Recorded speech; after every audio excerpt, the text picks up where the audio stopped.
Hi, it's Steve, your veteran with PTSD Travels. Just doing a quick little preamble for the videos, starting with why I'm doing it for me. This is my healing journey, and that's what it's really all about. So, on that note, it's a healing journey. Let's try to keep the the negative comments, sorry, to a minimum. And if we could also avoid politics talk, that'd be great. I'm not going to answer questions about what caused my PTSD or anything like that. I'm looking to the future, not the past, which is the first step. So, yeah, why don't you follow me on my journey? Thanks. All right, time to get out of my head and out of my house for a minute. It's raining again. If you're following along, you know that I'm not a fan of the rain. So, this may not be very long. It may be as long as normal. It is what it is. I'll start and see where I get from there.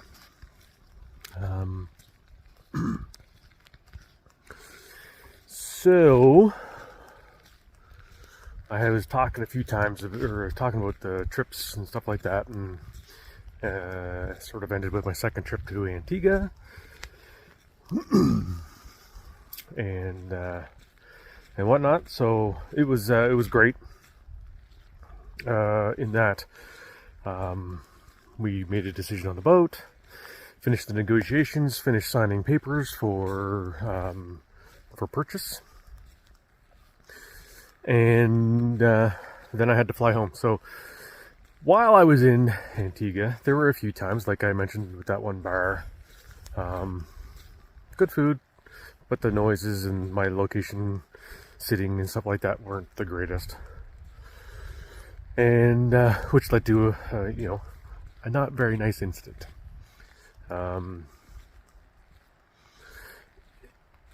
It actually,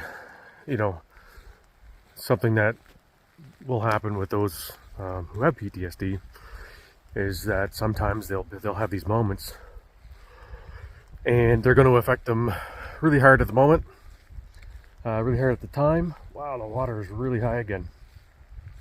Anyway, it's been raining for a few days. Anyway, so with the things happening, at the time, you may or the sufferer of PTSD may have be triggered for minutes, then it may happen for hours or even a day, which makes it all really tough. I guess it depends on how capable they are at, as my therapist calls it, self-soothing. It also depends on how bad the trigger was. Depends on where you are at the time, and your mood, and your headspace. There's a few things. And that's one thing that I realized during these trips, Italy first, and then the 2 to Antigua, is that there are times, it doesn't matter where I am. It wasn't Canada. I had issues with Canada, right? I was having issues being in my home country and everything like that. My province, talking with people about things, but it wasn't a location-specific issue, I learned. Because I was still having those issues while I was gone, right?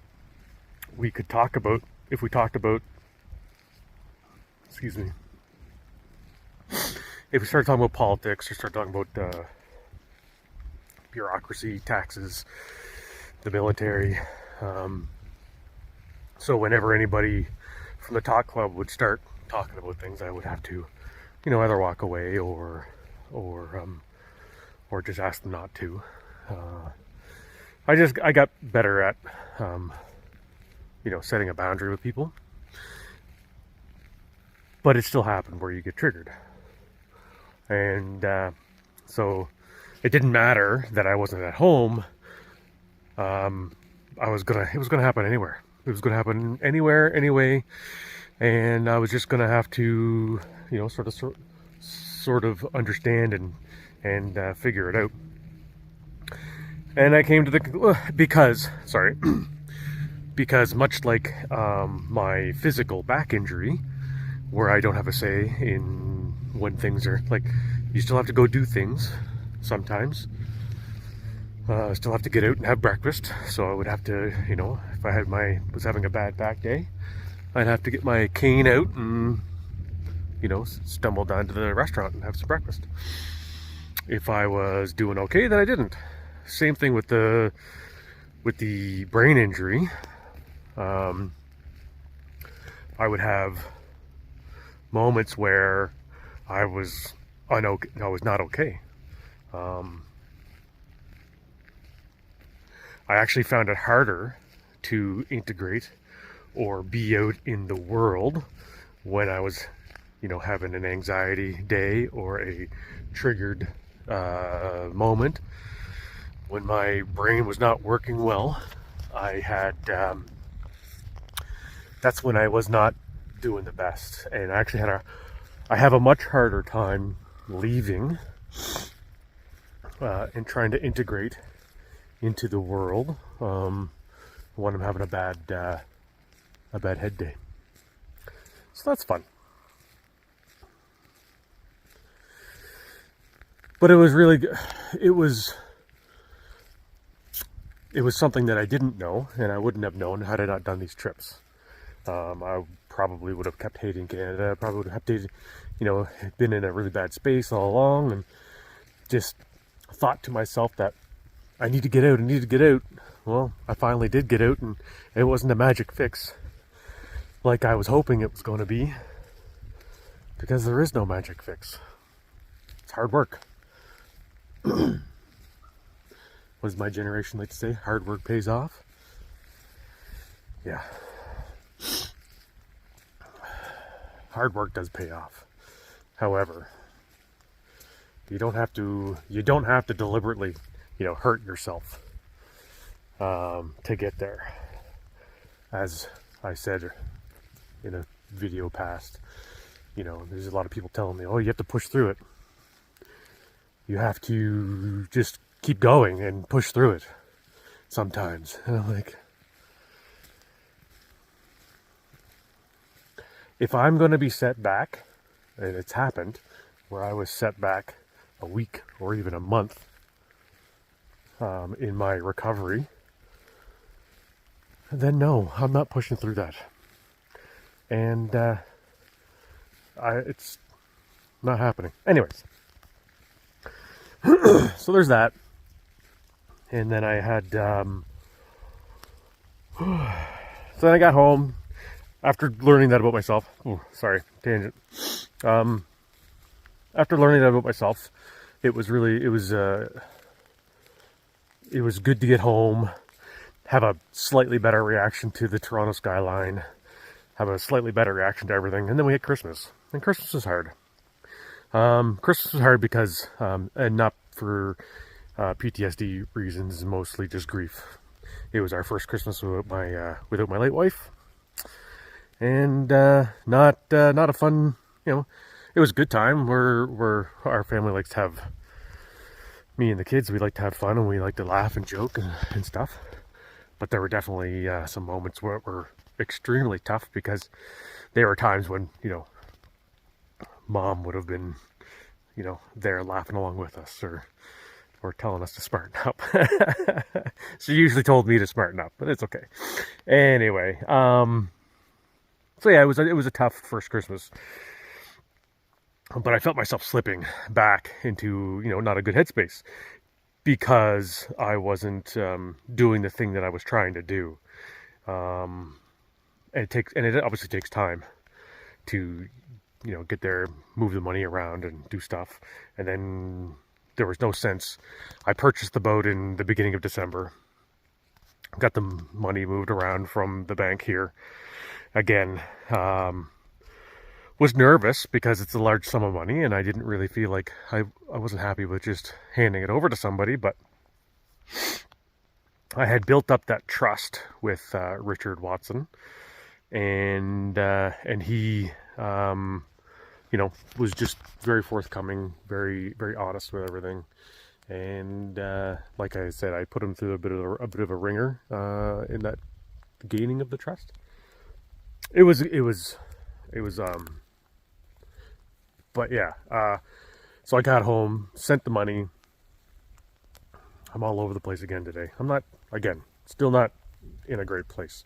So my storytelling is all over. Sorry about that. Again, it helps me, and you get to see a little bit of my sporadic mindset. It's not fun. Anyway, boat was bought. I was home in Canada for Christmas with the intent of leaving soon after Christmas to go live on the boat. And I was excited. In fact, during my, I think it was the second day, the second visit in Antigua, this is a hard one. But I'll tell a quick story about my second visit in Antigua. Throughout the boat purchasing process and being on that magical island, surrounded by amazing people, I didn't realize. I woke up one morning and I was walking to breakfast, and I was singing. Well, for those that know me,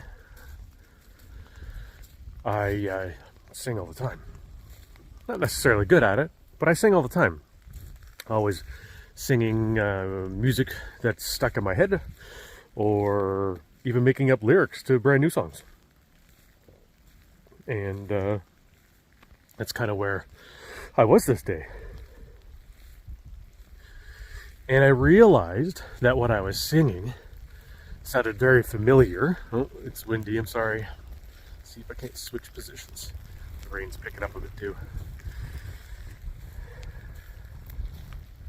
See if I turn around, does that make it better? Not sure. So I was singing, I want to get this one out because I was thinking about it earlier. I was singing for the past over a year, for the past year since Michelle had passed away. I didn't even realize that I was singing something in my head, but I had been. And this is why this song felt familiar, but strange all at the same time. The song that I had been singing for the past year, without even knowing it, there was always a tune playing in the back of my mind.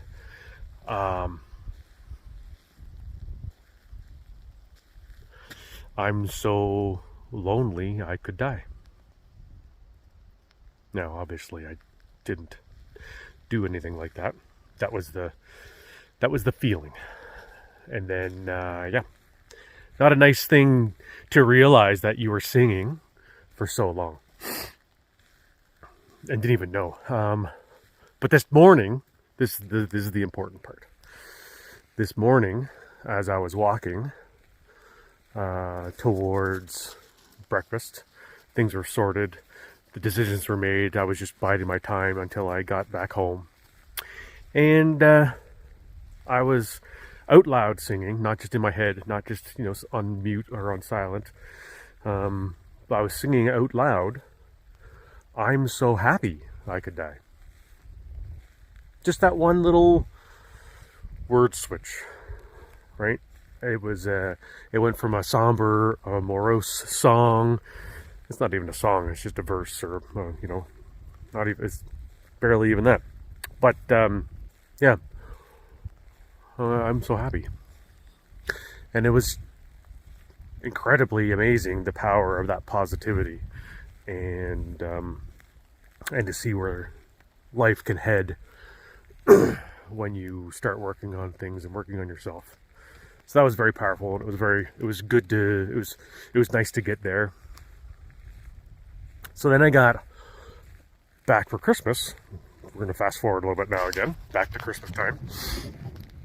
And it was awesome being with the kids. Again, 2 of them don't live home, so it was great having everybody home and for us to be together, work on ourselves, and most importantly, because they were, you're missing We were missing their mother at this time. Whenever somebody was having the feels, was, you know, not doing well, then all of us were together to share comfort or give hugs or give space if that was required.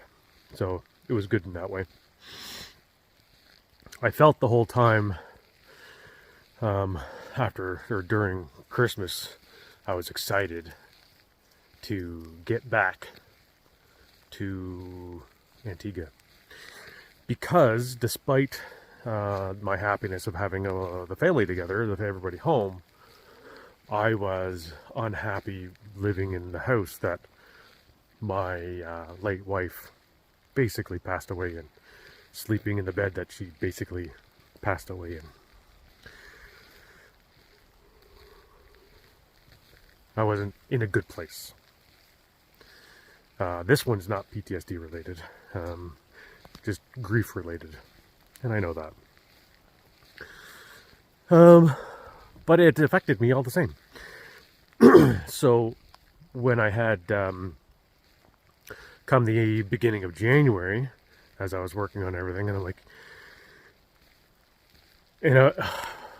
right. So back to, as I was trying to plan to come or go back down to Antigua, this is where the PTSD stuff started kicking back in again. Because everyone's like, when are you going? When are you leaving? What's the plan? What are you doing? How long are you going for? And I was trying to answer all these questions, and I really didn't have any answers. I didn't have a plane ticket booked. I didn't have a few things ready to go. And next thing you know, I'm like, well, I don't know. And then I think it was like the 1st of January or something like that. I was like, I'm leaving in a few days, and I booked my ticket. So much like, I guess I probably should have learned this lesson from that instance, although it took me until March to learn it, that I'm not the planner I used to be, or that I used to have to be. I always did enjoy doing spontaneous stuff, so that's what I'm leaning towards. Yeah, so that's why I was like, I'm leaving back to Antigua, 3rd trip, and then to answer some people's questions, I don't know when I'm coming home. I could be back in a month. I could be back in 3 months. I could be back. I could live on the boat forever now. It's a catamaran. There's 38-foot catamaran. There's 4 cabins in it. It's a large space.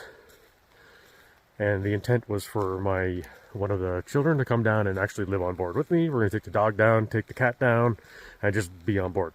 And then travel around. That was the intent. And I was happy. Which led to the 3rd trip. And the 3rd trip was hard in some ways and great in some other ways. What are we at? 17? Okay. It's been eye-opening, understanding the different spaces that my thoughts go through. It's not easy, but at least it's eye-opening. I'm not always good at being aware of what's going on, or even recognizing that I'm in that space and I need to utilize some of the tools that I've been practicing. The tools are only as good as your ability to recognize where you are in your current space and time and everything. And I'm not always capable. If you get in that fight or flight mode, like if you recognize it's coming, sometimes you can prepare for it, and your resilience in that situation is a little higher. Anyone that was, yeah. Anyways, you can develop, you can go back to your mental resilience, your mental fortitude, and prepare for the moment that's coming if you have, if you're aware that it might happen. It's when, and then sometimes it just lasts. Your resilience allows you to take, just enables you to take more of a bad situation that would normally trigger you immediately. This allows you to, just allows you to take on more stuff because you're prepared. Much like that last video I did, I wasn't prepared for those bikes that went by, and next thing you know, I was in a bad space. I was not prepared for that noise. I wasn't prepared for the where it put me, and it really affected me. So anyway, yeah.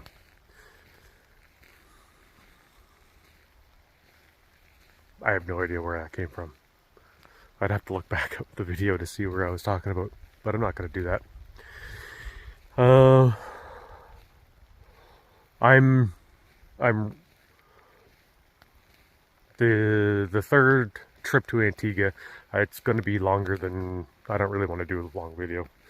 It's going to be longer than what I want today, so I won't do that one today. But I have built up to it. It was a great trip, actually, and I am excited to share it. A few hard moments in there again. There's going to be hard. It's just it. There's hard moments everywhere I go. So getting used to that is not fun, but it is what it is, kind of deal.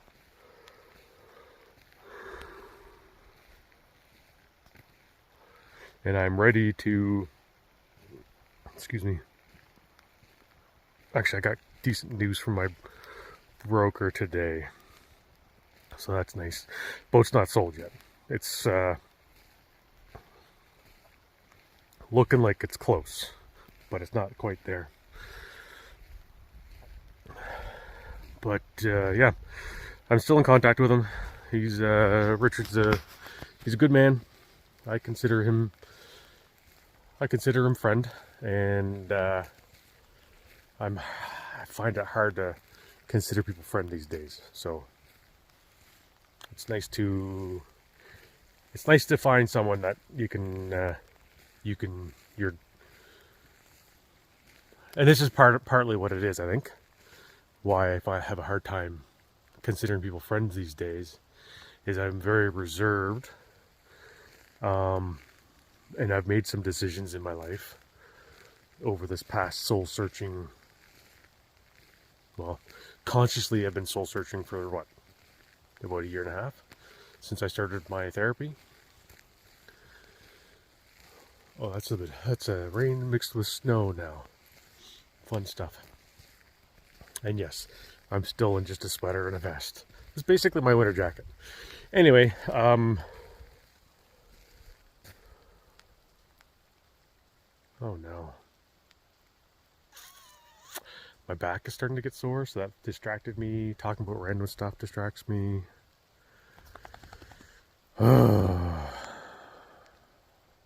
Shoot.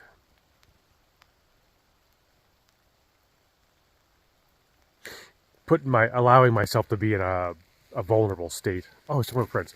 Allowing myself to be in a vulnerable state, it just makes my mind wander. It's really tough. Yeah, I remember what I was talking about now, actually. Sorry. Your friends are a mirror of you. Right? And I'm rediscovering who I am. So I don't know who I want in my life to reflect on who I am. I guess is a good way. I think that's a good way to put it. I know that they're not me. But for instance, I have zero interest in having people that are, not nice people or not good people or not, loyal or faithful people in my life, because I have zero interest in that, being that person. I wasn't always a great, human being. We aren't always. Some people are always a good person. Not everybody is, and I wasn't, and I recognized that. And by recognizing that, I recognized that not all of the people that I had in my life were good people, along with me, right?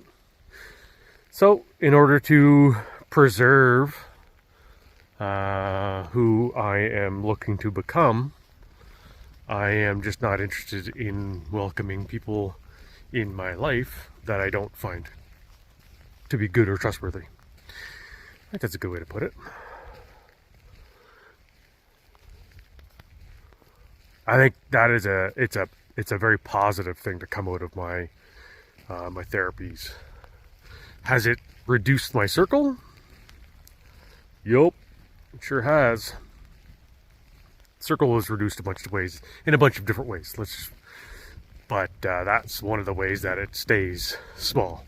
And back to the original point of this segue, this tangent, is that I consider Richard to be one of those good people. So you're only as good as your word, and I find him to be as good on his word. So there we are. Anyways, that's random. 5 minutes of random. Sorry about that. It's amazing to me, though, and I'm going to end it on this note. It's amazing to me how these videos are... Oh, my back. Whew, okay, I'm going to pause so my monologue isn't disrupted by pain.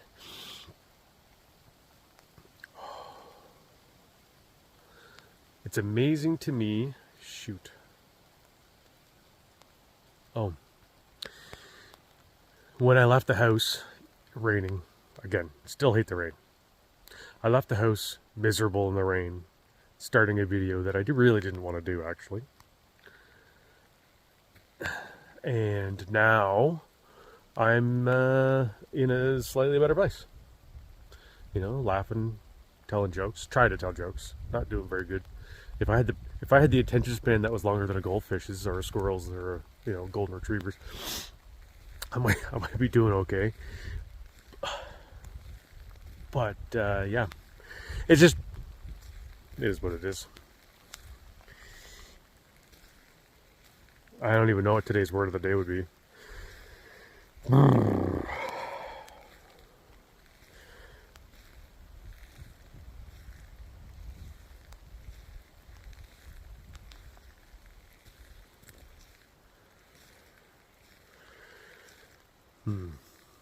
It's a tough one. I didn't really touch on it. I mean, I touched on a lot. I don't know if I really touched on anything specific.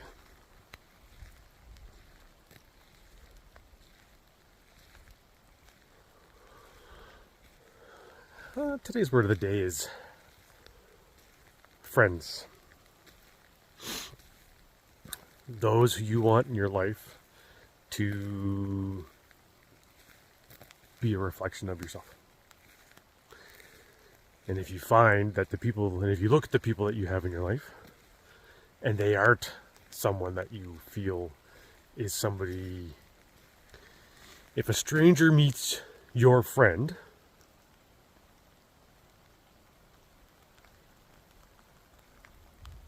will they then have good assumptions about you or not? Assumptions are not good. No, I'm not going to go there. I'm not going to say they are.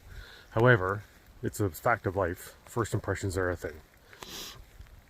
So if you are together with your friend and they are not somebody that you want others to meet the first time you meet a stranger, if your friend isn't somebody that you want to have with you while you meet them, well, are they really a friend? That's, I guess, what I'm trying to say. It's a strange one. It's a weird one.